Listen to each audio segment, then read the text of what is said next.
Ladies and gentlemen, boys and girls, and those of you still on the fence, we are live with another episode of Derailed, courtesy of Arcaicskidz. I am, of course, your host, Arcaicskidz, and we have Riasan. We're going to debate the Waco situation. I don't know that it's going to be that much of a debate, but we did have a little dust up on Twitter, and so we're going to have a conversation about that. What's going on, my brother? How you doing?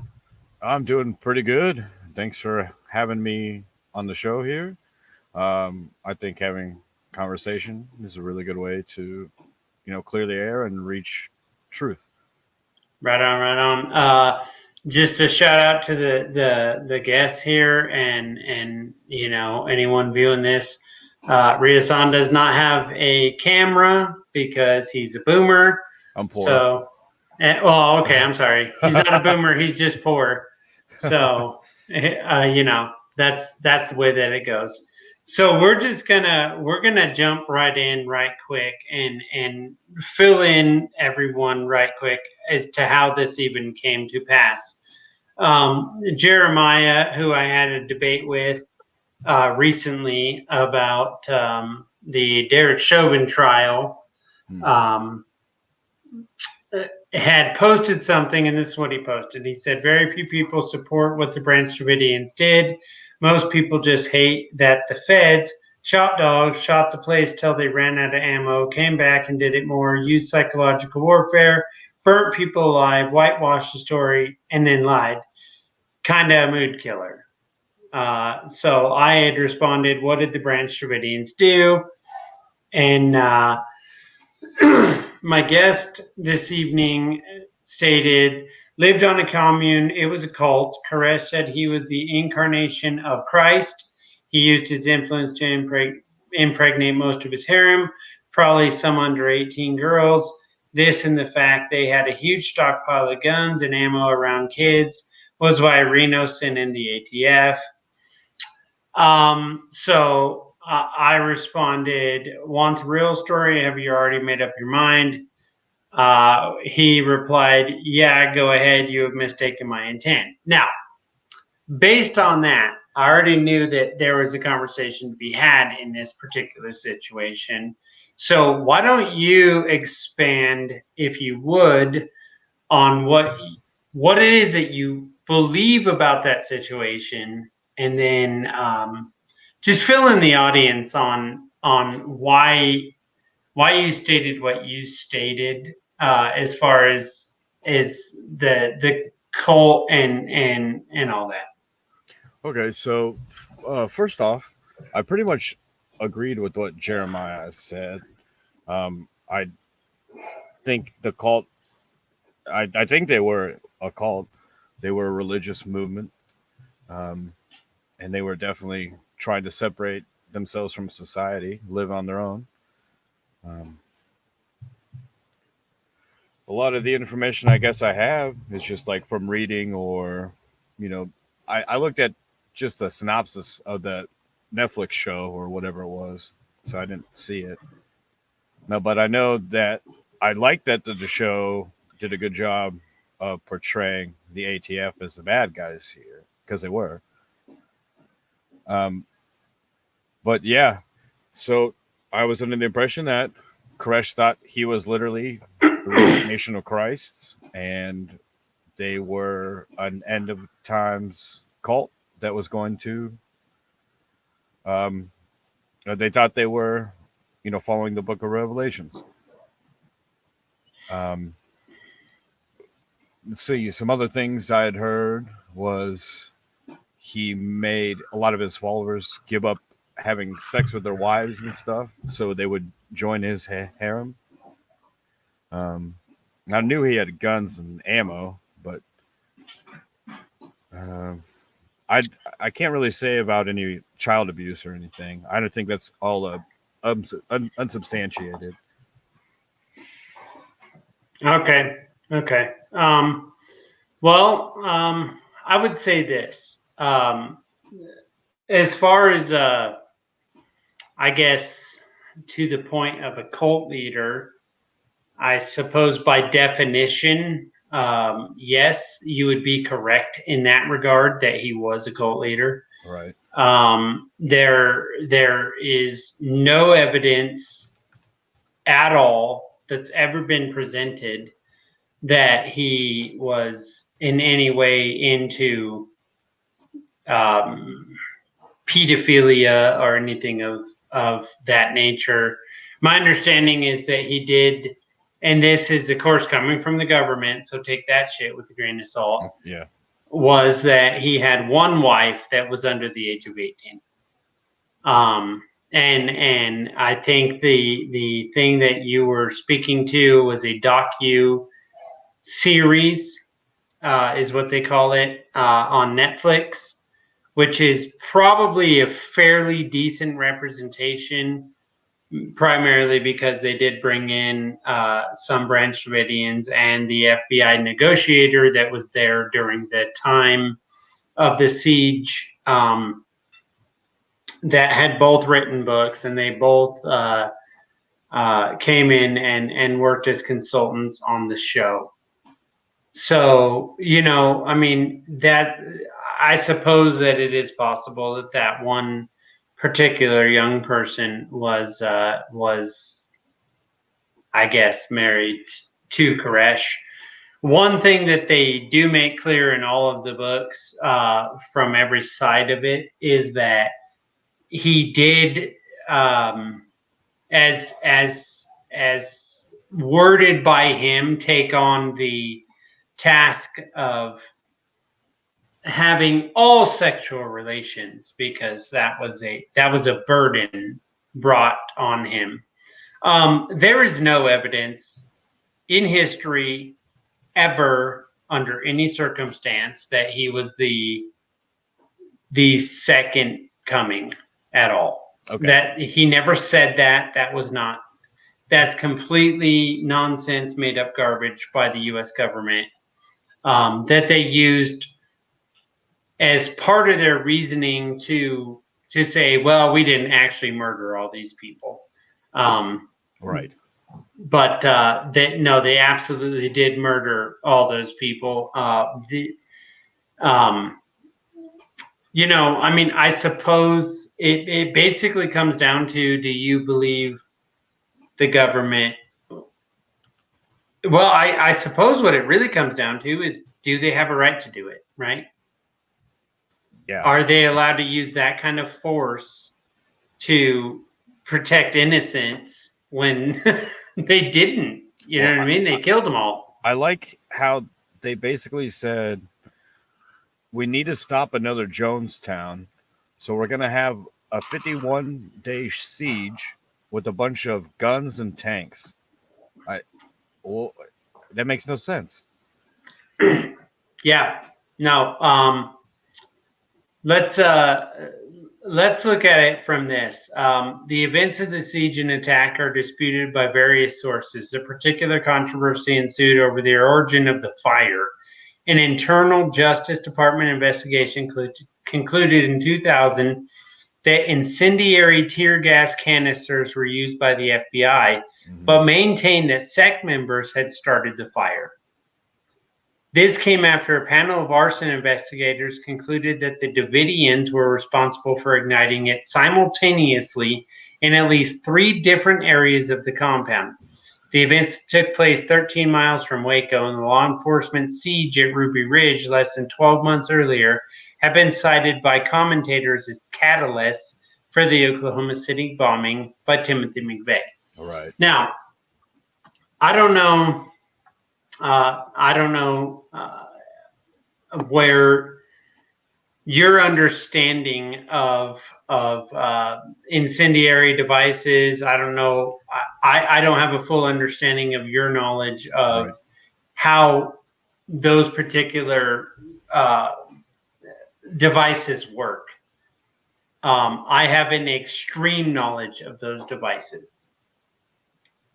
Tear gas is extremely flammable.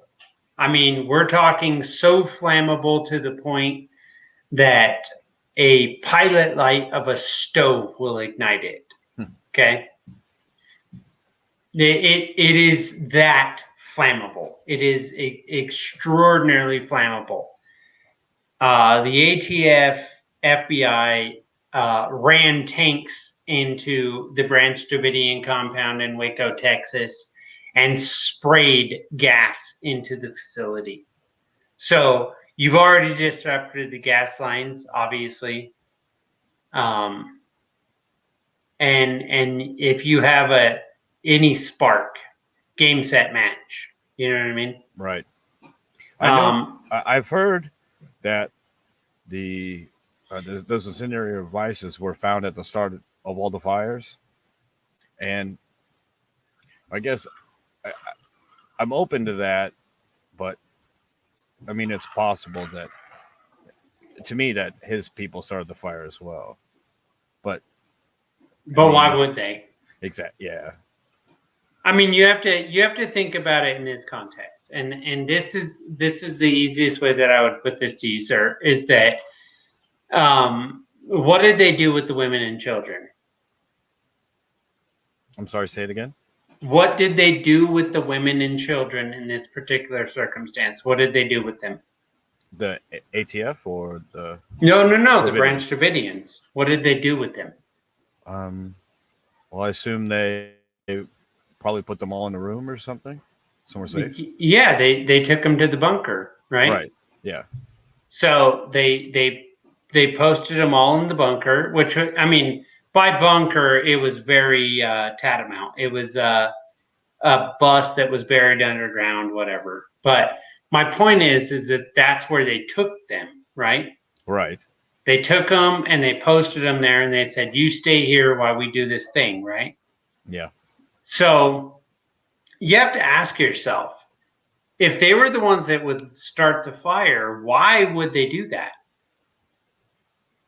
Yeah, it doesn't really make any sense when you think on it. No, I mean, it makes zero sense, because you don't put someone in a position that they have no escape, right? Right. It seems to me that the easiest understanding of the situation is 100% that they were doing everything in their power to protect the women and children. And so they put them in this place that they felt they would be safe, right? Right.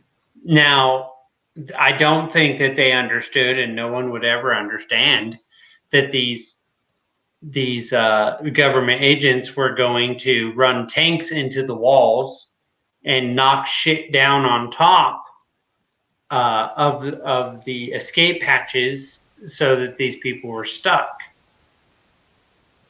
Now, you can make any argument you want about what started the fire, but the bottom line is that it doesn't matter, in all honesty, because these government agents didn't do anything to protect these women and children.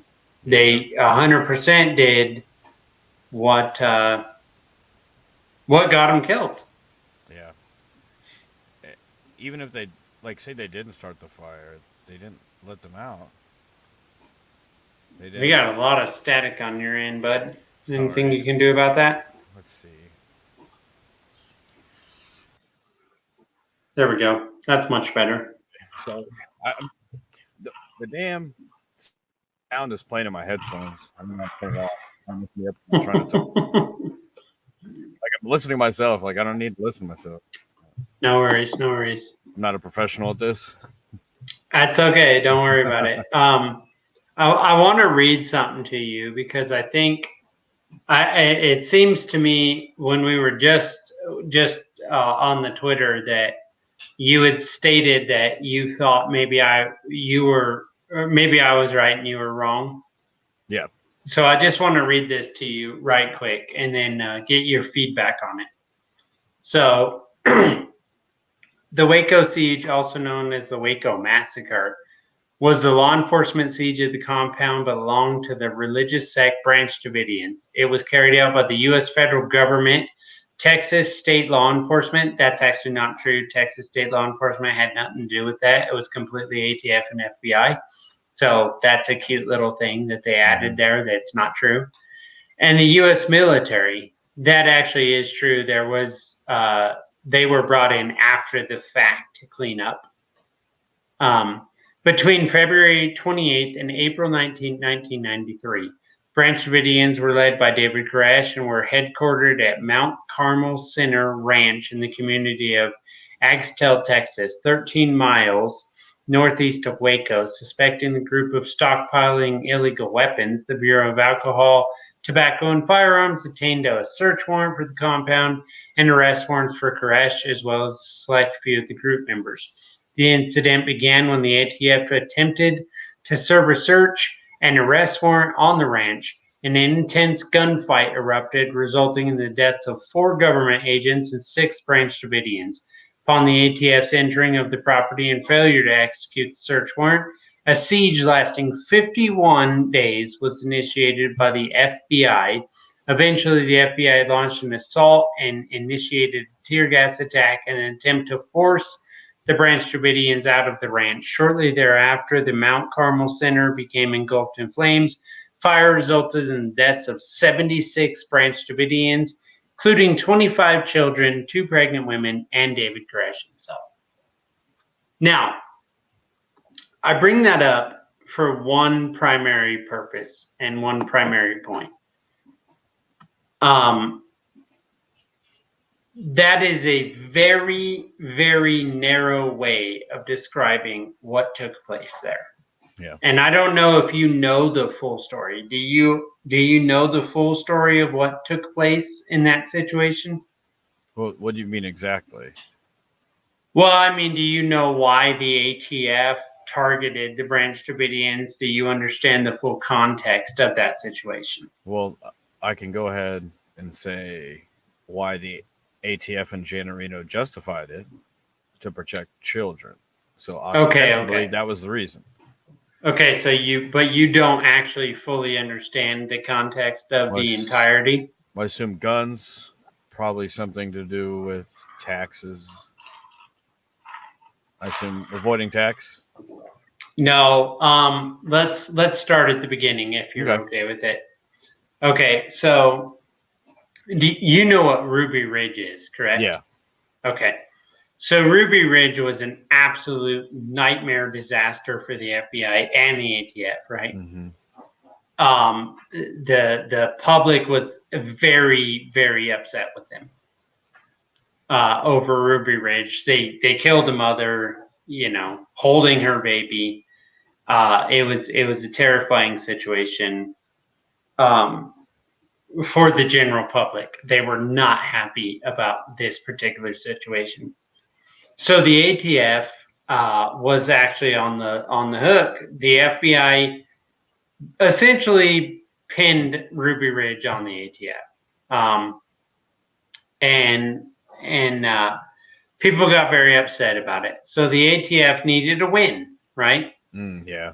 Well, there was this weird little cult, as you called them. Right, a cult down in Waco, Texas. A religious commune. Exactly. That happened to have apparently some weapons, because this has never been proven. To this day, no one's ever proven that they did anything illegal with any kind of a weapon. Right. But that's what they used,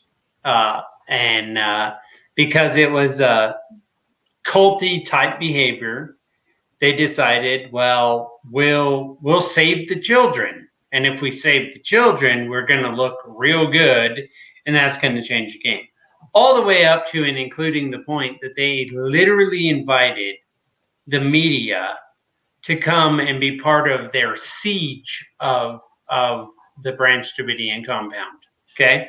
Right. I mean, we all know how that ended. What's insane about this situation is that the media, the government, they all lied. They all said, well, I mean, so, and here's the big thing that they used. 4 ATF agents were killed in the original assault on the Branch Davidians. Right. And David was hurt. He was injured. He was shot. Right. but 4 ATF agents lost their lives in that original assault. David Koresh was injured in that assault. I believe to a point that he actually was not able to move forward other than just give orders, from my understanding. The point being is that this thing it wasn't like one day. You know what I mean? This thing took a lot of time. It took many, many days. I was 10 years old on the day, like literally to the day. My birthday is April 19th. So I was 10 years old when this thing stopped, finally. You know what I mean? But it stopped with a multitude of people being burned to death. What I would say in this situation is that they were trying to cover their ass from Ruby Ridge, and it went so much worse than they could anticipate. It was what worse most people don't understand is that this, yeah, absolutely 100% worse. What most people don't know about this situation is this thing, like I said, it didn't stop in one day. It wasn't like there was a gun battle and then this thing happened. This thing took over a month. 51 days, if I recall. Exactly. Yes. 51 days where they tortured these people. Literally tortured. Right.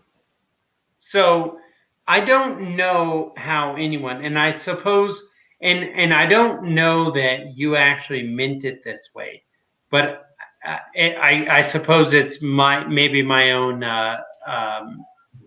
irritant in this situation, and I took it this way. I don't understand how anyone could ever support what happened at Waco, because they literally tortured these people for 51 days and then murdered 76 people.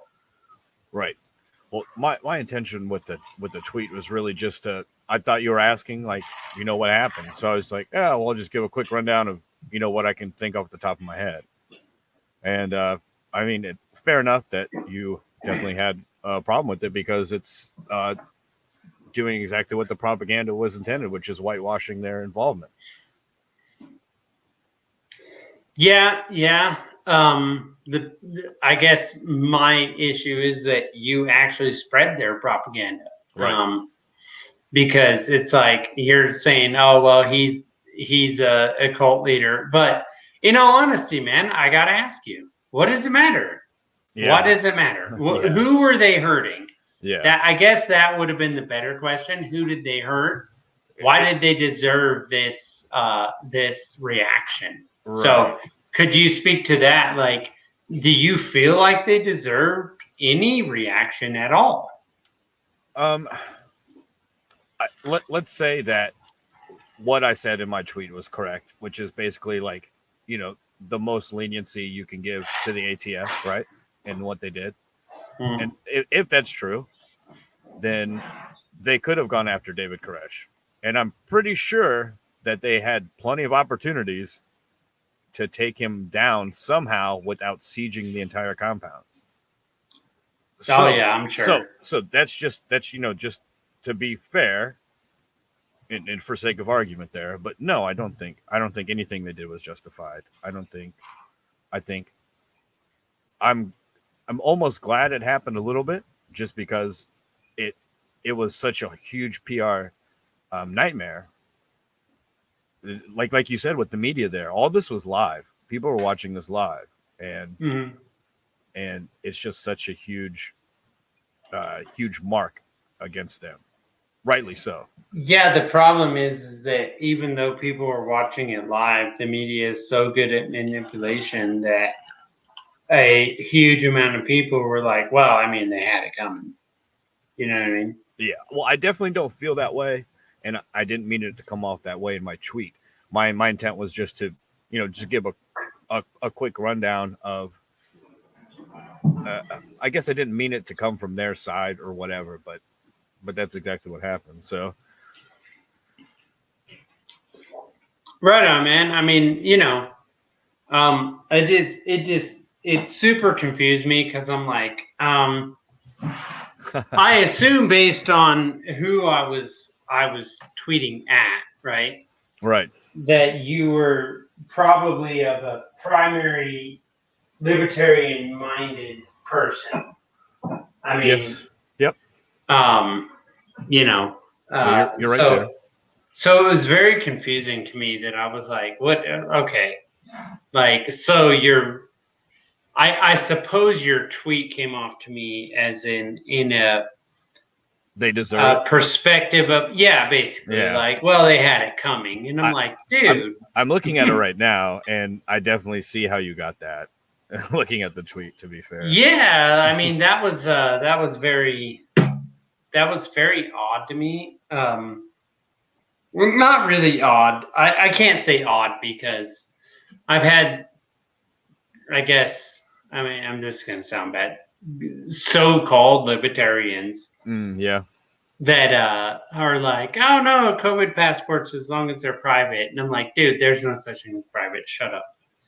Like, so Yeah. I found it interesting. So I thought maybe if Twitter's not a good spot to have a conversation No, about things like this. 265 characters or whatever. It's Yeah, you don't have any real legit way to discuss anything. I mean, I suppose you can. It'll take a week, and that's why I wanted to have you on the show to give your perspective on that situation. Turns out we actually do agree. It's just because Twitter is such a hellscape. It's very difficult to I guess figure out that we agree in a lot of ways. There's no way that you can fit any type of nuance in however many characters they provide to you. It's often hard to put out a comprehensive tweet, like, just fire one off in just a couple words. You really can't. Yeah. Especially when you're dealing with complex ideas. There's and there's so much nuance. There's just no way around it. No, 100% agree with you on that. And that's actually quite literally why I started this channel, because there are people that I want to discuss things with, and you can't do it on Twitter. I mean, you can do a little bit of it on Twitter, right, enough to the point that you can you can convince them to do a show, and so that you can actually have a comprehensive conversation. I'd like to get Jeremiah on the show. We've only had the one debate, but I was confused by your statement. I suppose it was misconception based on tweets, because that seems to be the number one issue I run into, is if you can actually talk to a person, you're like, oh, okay, we actually do agree. It's just we didn't understand because you don't have nuance. You can't. And you rightly corrected me, so that's good. I mean, and I think I get it a little bit more, but like I said too, I almost really don't care anymore. Just, it happened so long ago. And then the biggest fact that you need to get out of it is that the ATF and the government can do what they want if they want to come at you, and then they will kill you if they feel they can get away with it. Oh, for sure. But I actually do care, because they will do that. Right. They've proven it in the past. They got away with it in the past. Yep. Nothing happened. There was no blowback. There was no. Yeah. Well, they were able to manipulate media, manipulate it like, oh, David Koresh was this child molesting weirdo, which is, there's no evidence. They can present no evidence of that. There was like one particular case that they were able to even bring to fruition. And even in that regard, it's like still, it's like, okay, you like really. What did they end up charging the survivors with? Because I know they Nothing. brought charges against them, didn't Yeah, they brought charges to 4 of them with 3 of them were NFA charges, and 1 was a marrying a minor to an adult charge. But then they had to drop that charge because under federal law, that wasn't actually a thing. Wait, marrying an underage minor is like presiding over the marriage. Right, presiding over the marriage. Okay. And so that wasn't actually a thing. They were like, well, shit, we have to drop this thing. Like, it's not real, you know. It wasn't. I mean, it's not a real law. And in all honesty, I mean, from a libertarian standpoint, it doesn't need to be one, you know, because, you know, and there is like a lot of people, I've heard them make the argument that, like, you know, 100 years ago, 14 was normal. It wasn't a thing. And people say, well, yeah, but it's different now. And I go, but it's only different because we made it different. It's not. There's literally, like, Hawaii, I think it's 14. Yeah. There's 16 in this country. I'm not saying that that's. I'm not saying that that's the way it should be. Oh, of course, make no mistake. Of course. I'm just saying that there's no. This was simply a change in law. It wasn't. It had nothing to do with, like, they never gave a reason. They just said, okay, now you're not allowed to get married until you're this old or whatever, right? Right. Which, I mean, I suppose maybe there's an argument to that or whatever. I don't know. I'm not saying that. Yeah. What I am saying is that there's no no reasoning behind it other than they just said it is essentially what it comes down to, you know. So I don't know. I don't care about any of that. I'm not even speaking in that regard. What I am. Yeah, of course. Go ahead. Sorry. No, that's a little off topic. Yeah. No, go ahead. Like. No, I was just saying. Off topic. This show is called Derailed. Oh, that's right. So. Okay. Yeah, I haven't put any thought at all into any type of age of consent law. I couldn't tell you how I feel about it. I don't care, honestly. Like, yeah, right.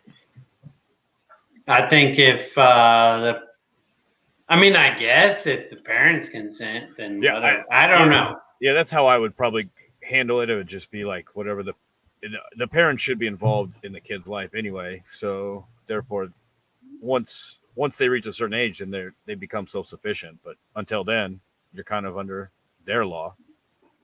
Yeah, but it's a weird situation in my head because if you raise your kids good, but like 14, 15, they're going to be doing their own shit anyway. Don't really matter. You know what I mean? They're going to be like, I know what I'm doing.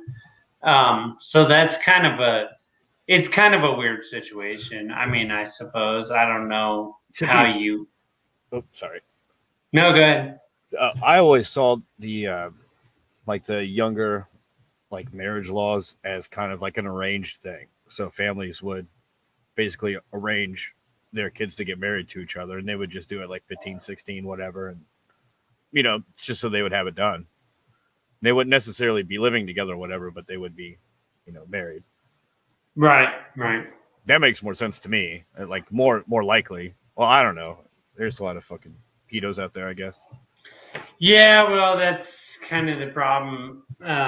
That you're like, well, do we want to like empower these sickos? And I would say maybe no. I mean, not maybe no, but it's like, well, how the fuck do you deal with that? You know what I mean? There's definitely a lot of other issues that I would like to solve first, and then we can get to that one maybe and have a conversation about it. Yeah, well, actually, I think, in all honesty, I think you solve a lot of the other shit first, then you solve a lot of that shit. Like maybe you don't even have that problem anymore. Right. We have so many restrictive nonsense laws that just burn us to the ground more often than not, that it's like, what the fuck are we doing, bro? Like, it doesn't make any sense. You know what I mean? So, I mean, maybe we work on that shit, and then who knows? Maybe that solves some of our issues. But so it turns out we didn't actually disagree too much on the Branch Davidians, because it's just a matter of knowledge. Like, Yeah, right. what actually happened does seem to change. Like, I mean, for legitimate people that are like, oh shit, I didn't know what the fuck happened there. You know, when you're fed the propaganda, you get stuck in that mindset, I think. Well, sometimes they make it hard to spot, or even it's just so accepted that there's no one questioning it. So you can't. No one's gonna come up and push you on the street and like, hey, ATF Matt or something. No one's rolling up to you and being like, what do you know about David Koresh? Yeah, right. Like, I don't know what you're talking about, bro. Yeah, it finally happened today, so I guess it does happen. I don't know. Well, I mean, but it's a little different. It's not like it was on the street, but I mean, yeah, sure. Like, in a public forum, right? Here's the thing. Like, I mean, I guess I give you a lot of credit here to come and at least talk about it, because it was like 2 weeks ago I had someone basically say, like, well, he's a cult leader and cult leaders should be thrown in prison. And I'm like, so this is the guy that you're going to use? What the fuck are you talking about? You know what I mean? Jared Leto belongs in prison? Apparently, so. But this person was like, oh, well, he was like raping babies. And I'm like, what are you talking about? Like, none of this is true. I don't know what the fuck you're talking about. Well, let's say these adults are all consenting there. They're not, maybe they're so-called brainwashed or whatever, but they're not forced to be there. They're consenting. Mm-hmm. They are part of a religious sect that they feel will help them achieve some sort of spiritual enlightenment or whatever. And say these people, let's remove the kids from the aspect, right? So there's no child abuse, right? Now, say all these people decide that they want to kill themselves. Why do you need to stop that? Like, why do you need to go force them to not do that? I mean, if they really want to do that, I mean, it's their choice, really. I don't know.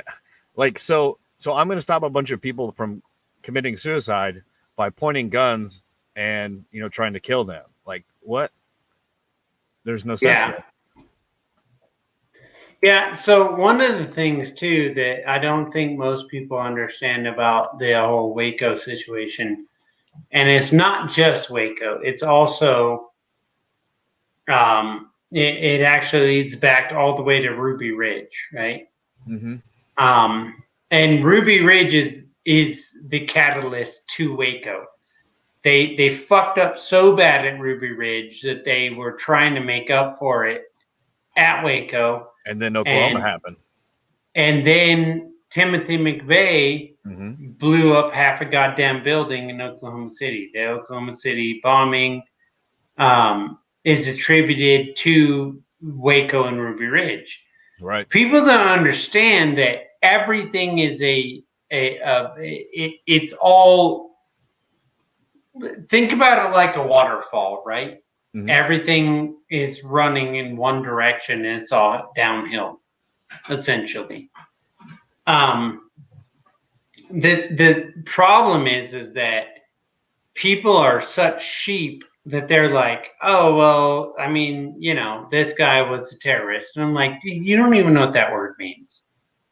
Because if you did, you would understand that the U.S. government is the largest terroristic organization on the face of the fucking planet. It's only followed by the Israeli government. Yeah. I mean, that might upset some people that listen to this. And you know what? Fucking bite me. Yeah. I spent 8 years, 6 of them active duty, U.S. Marine Corps, Force Recon, Scout Sniper. You don't know dick about the military. Fuck you. And we are the most terroristic organization on the face of the fucking planet. Yeah. Fact. I'm an Army vet myself, so. Oh, nice. What'd you do in the Army, bro? Field artillery. Oh, shit. Yeah. Shooting the big boys. King of battle, baby. Yeah. Yeah, one deployment. Just 3 years of service. After my deployment, Well, I kinda mean, looked you around and- kind of got into it. No, just kidding. yeah, after my deployment, I got back and I started to have, or I started to see things differently when I was there in Iraq. And when I came back, I'm like, man, this place is just not. This is not good. I got to get out of here. Yeah, so that's my very first deployment did that for me. Yeah. You know, and I had multiple deployments, but my first one, I was like, what the fuck are we doing here? I don't understand. Yeah. Like, these are they're normal people to me. Like, they were very calm, collected, well-rounded persons. Agreed. Most of them were so battle tested that it was like you couldn't scare them if you wanted to. You know what I mean? Right. It's ridiculous. I remember I have one distinct moment. I think I had just watched the movie Zeitgeist in my little trailer or whatever. Mm-hmm. And when I was in Iraq, and I'm sitting there maybe a couple weeks later or something, and I'm pumping JP8 into the Humvees, right? And I'm thinking, like, how many vehicles? I just start thinking about how many vehicles and how much gas, how much this cost. And I just think of the insane cost, like just in gas for every day that we're over in several fronts. I mean, there's not just one or two, it's several. And like 8 my last tour. Yeah. So I don't know. Dude, it's so Government waste. Fucking ridiculous. Like what they're doing is like insane. Like the majority of the guys that I meet in libertarian circles or whatever are guys that they went and served. You know what I mean? And they're like, "What the fuck is happening? I don't understand this." Like, so you know, like for instance, I just had Shane Hazel on the show the other day, and you know, he's recon Marine, like bad motherfucker as far as what he did in his work. And it's just like, what are you doing? Like, you know, there's no realistic goal that you can account for. But anyway, my man, I mean, I guess we could talk about. Let's just talk about you. Like, what do you got going on? Who are you? What are you doing? Like, what's your grift? You got a grift that you can run by the people? Because we got a little bit of time left. I usually try to run these shows about 2 an hour. So yeah, go ahead and give me a follow at Dean Ski Ravine on Twitter. DeanSkiRavine. That's down in the description, or it will be. Thank you, sir. I don't know if I actually got it. Oh, wait. Yeah, go ahead. Yeah, keep talking. Just kind of. There we go. There he is. Thank you. I'm just kind of an anarchist shit poster. I try to engage some people real sometimes. I really like to stick it to the politicians, like you said at the beginning. One guy I go after all the time is Bill Kristol. I think he's just evil. Nice. Yeah. I hate him. But actually, recently, I'm from Ohio, and I recently decided to get involved at the end of last year with the Libertarian Party. So I'm in the Mises Caucus. And so... Oh, shit! He's one of those white supremacists. Yeah. 1488 or something, as the kids say. No, this is a joke, officially. So. Yeah, hopefully we can maybe make something happen. Even if you don't really like Dave Smith, he has something going. So he and his boys are all going to do something. I mean, he's winning. Yeah. Right.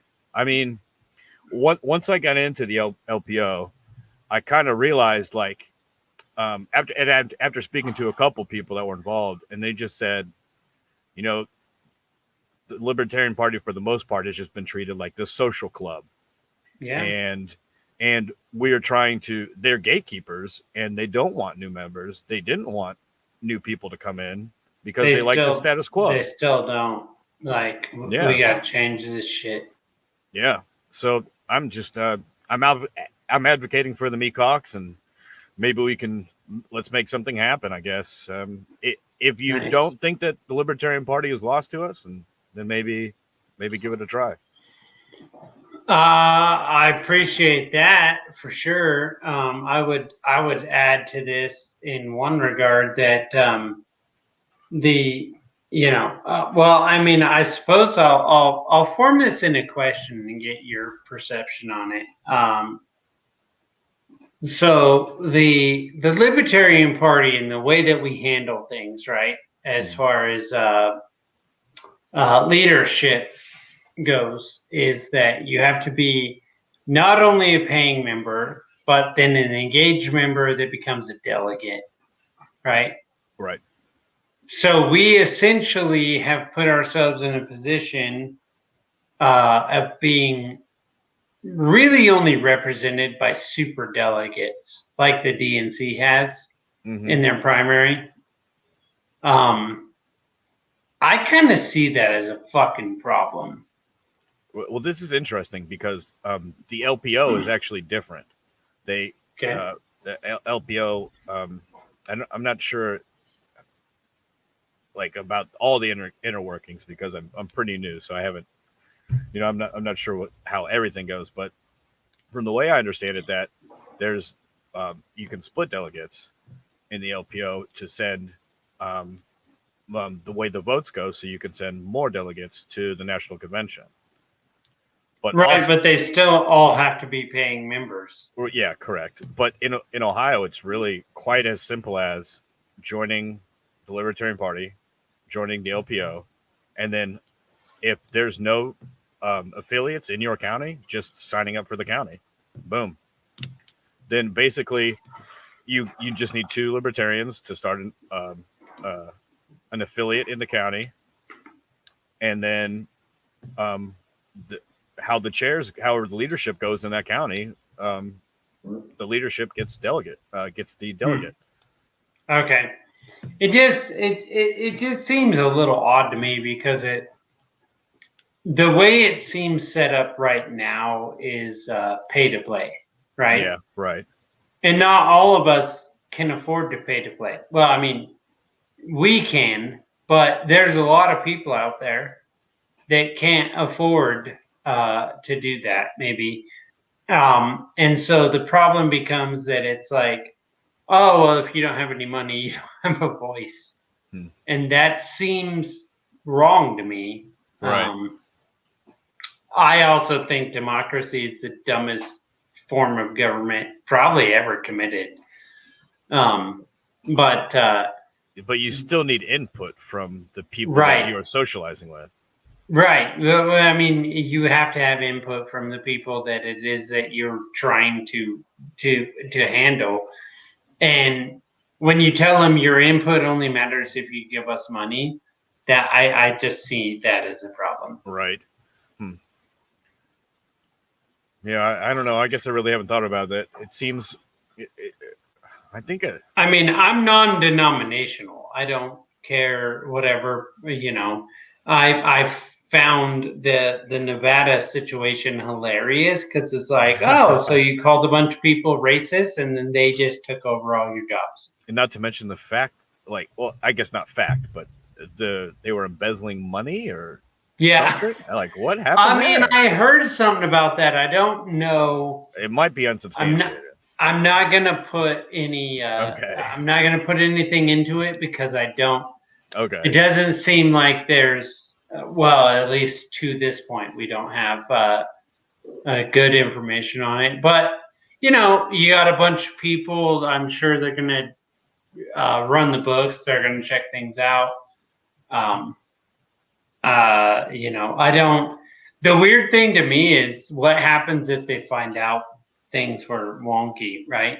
Like, do they get the state actors involved and get them arrested, or did I they don't just know. go stay the hell away from us forever now? Yeah, they're blacklisted. I would imagine they're blacklisted either way, if there is, What some would sort you of do? monitoring. Well, let me ask you, what would you do in that situation? My response to the people booted out found of wrongdoing of something like embezzlement. Mm-hmm. Let's see. Definitely blacklisted. Like, you're just not allowed. Oh yeah, Libertarian yeah, Party. yeah, for sure. You're out. I don't. Would you? Wow. Would you call the police? I would not. No. I guess it would depend on the amount of money. Which I don't think it would matter. I just wouldn't. I don't see myself doing it. Yeah. I'd be like, because then I'm supporting a system that's not. First of all, they're not going to care, right? Okay. Well, so then what you do is all right. So I guess what I do then is definitely go ahead, and then I use this as a political tool. I go ahead and paint these types as, capable of doing something like that, and so maybe these aren't the types we want in the Libertarian Party, and I'd use it, politically, maybe. Yeah, yeah. I mean, for sure. Like, first of all, like, I guess in my perspective is that if you call the state actors, right, they come in. Yeah, they're going to take their report. Maybe even arrest happens, right? Right. The problem is because shills. More than likely nothing happens, but but let's say hypothetically something does, and they take them into custody, whatever, so that they can bring charges. Whatever they bring charges against them. To me, I'm like, well, okay, but what good does that do realistically long term? Because it doesn't do any. Maybe best case scenario, they have to go think about their actions for a little while, right? Most case scenario is nothing happens at all. They get a little maybe probation, whatever. It's like, yeah, don't do that anymore. So to me, I'm like, just throw them out. Yeah. You know what I mean? Right. So be done with it. Yeah. If you would pursue, police action, then probably one of the worst things happens is negative press for the Libertarian Party. We are seen as fools.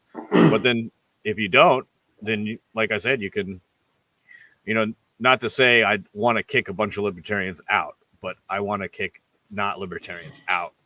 Yeah. So. Yeah. I have no issue with that. I like this unity movement that these guys are trying to put together. I really do, quite a bit. But look, man, they don't all fit the bill. You know what I mean? Yeah. Yeah. So we're gonna have to figure out how to deal with that. All right, my brother, we are coming up on an hour now. I try to keep these to just about an hour. So one more time, spit out what you got going on. What's your podcast? What are you doing? What's your grift? Your .com, whatever you got going on. I have absolutely no grifts other than keep buying Ethereum. Yeah, I want my money to go up there. So just follow me on Twitter. Give the Libertarian Party a chance if you don't think it's dead. And trans rights, no cap. I don't know what that means, but okay.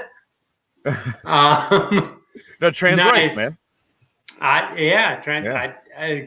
don't know what that means because I'm like, I don't know. It's a loaded statement. It is. I know what that it is, you dick. But I like to say it for the memes. That's awesome. That's funny. All right, guys. It was great talking to you. It's been a fun Thanks a lot. conversation. Yeah, no problem, man. No, like it was a good talk. So he was wrong about Waco. You're welcome. Yep. My audience knows that I was going to prove him wrong about Waco in the beginning. Fair but enough. that aside, you guys, follow him on Twitter. He's right down there. So catch him up because he is a good follow. He's a smart guy. You guys want to check him out. Also, at the same time, tomorrow we have Heather Strasberg is coming back on the show. That's going to be interesting. We'll have some conversations about what's going on in the libertarian movement. And then we have Martha Bueno, who is one of my favorite people. And, no one wants to miss her because then she's kind of fun to look at. So there's that. But we are actually going to be talking about sex work and drugs and guns. So you don't want to miss that, guys. Legalize. Check in on that. So, man, dude, this has been really fun, and I appreciate you coming on and actually trying to have a conversation about stuff because most people won't do that, and I appreciate it, bro. Yeah, of course. Like I said, I had a lot of fun. Yeah, I don't do podcasting or anything, but I listen to them, so I like them. But well, obviously, podcasting, you got a fucking camera. Yeah, right. Well, I'm going to give you a follow now, and I'll end up. I'm sorry that I wasn't familiar with you, so I have to give you a listen. All right, man. No worries. All right, homies. Peace.